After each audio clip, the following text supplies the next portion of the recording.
بسم الله الرحمن الرحيم قل أوحي إلي أنه استمع نفر من الجن فقالوا إنا سمعنا قرآنا عجبا يهدي إلى الرشد فآمنا به ولن نشرك بربنا أحدا وأنه تعالى جد ربنا ما اتخذ صاحبة ولا ولدا وأنه كان يقول سفيهنا على الله شططا وأنا ظننا أن لن تقول الإنس والجن على الله كذبا وأنه كان رجال من الإنس يعوذون برجال من الجن فزادوهم رهقا.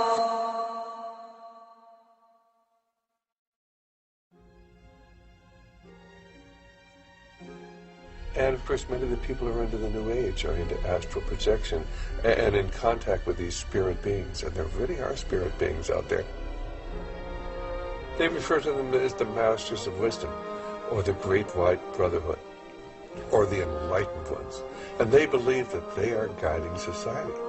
These are actually demonic forces and demonic beings. And of course, they can materialize and disappear. The average individual says, oh, that can't be true.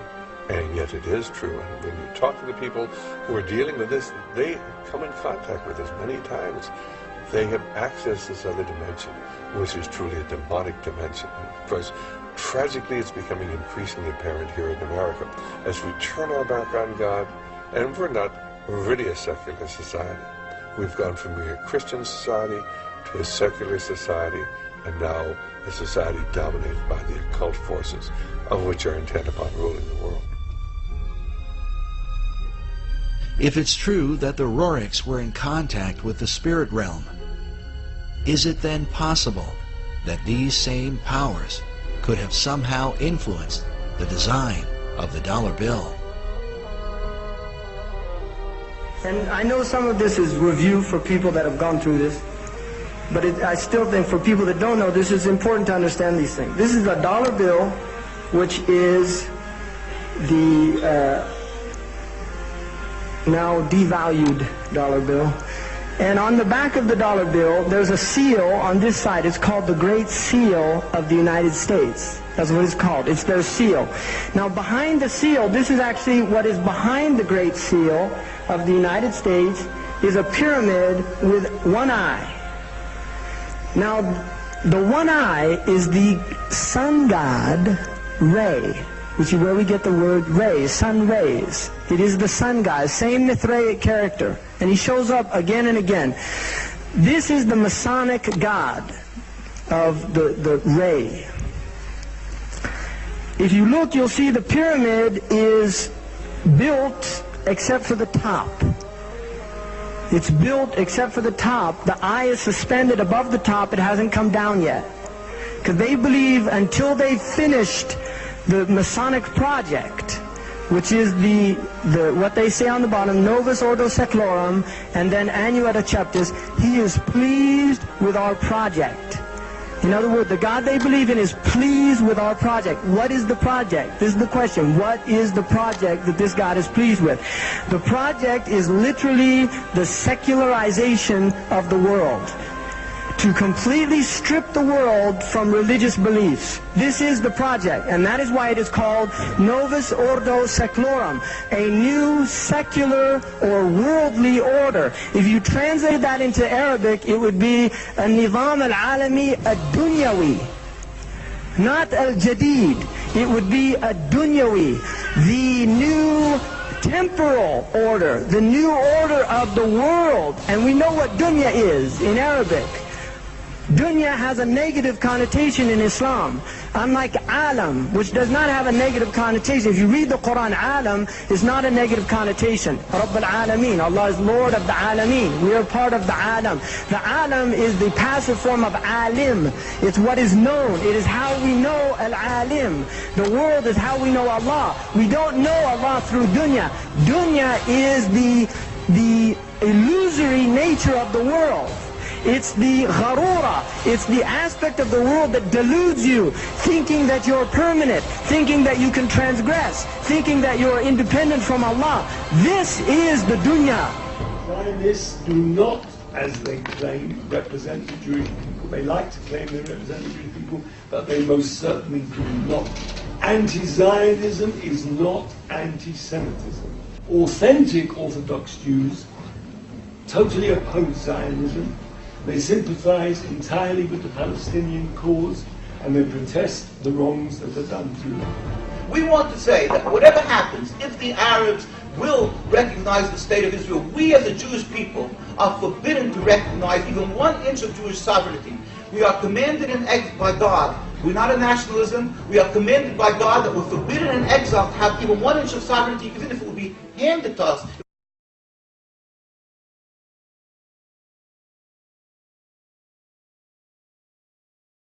حرام على قرية أهلكناها أنهم لا يرجعون حتى إذا فتحت يأجوج ومأجوج وهم من كل حدب ينسلون واقترب الوعد الحق فإذا هي شاخصة أبصار الذين كفروا يا ويلنا قد كنا في غفلة من هذا بل كنا ظالمين. The Saudi army of Abdulaziz ibn Saud conquered Mecca.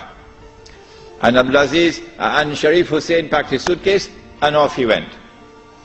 British took him away. And so Abdulaziz ibn Saud is now in control of Mecca and eventually Medina. It's a Saudi Wahhabi alliance. Does he claim the Khilafah for himself now? No.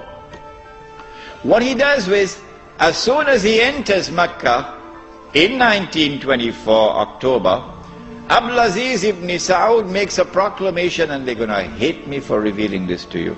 The modern-day Kingdom of Saudi Arabia came into existence as a result of a rebellion against the Islamic Khilafah state.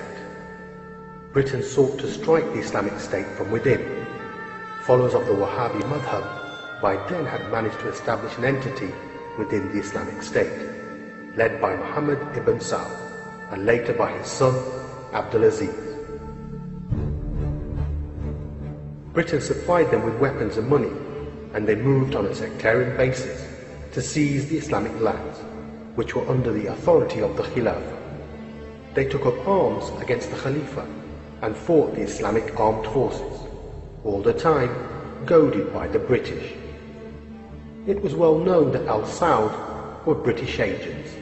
The huge arsenals and equipments which reached them via India, and the monies to cover the war effort against the Khilafah were supplied by the British. They exploited the Wahhabi madhab with the aim of fighting the Islamic State and clashing with the other madhabs in order to incite sectarian wars with the Uthmani Khilafah. The followers of this madhab were unaware of this, but the Saudi Emir was fully aware. This is because the relationship was not between the British and Muhammad ibn Abdul Wahhab, but between the British and Al Saud. Al Saud's family reward for playing the most important role in this rebellion was to be granted by the British the position of future rulers of Hijaz. They had so much trust and confidence in their British masters and were so arrogant of their possession that they called it Saudi on September the 23rd, 1933, the only state in the world to be named after a family.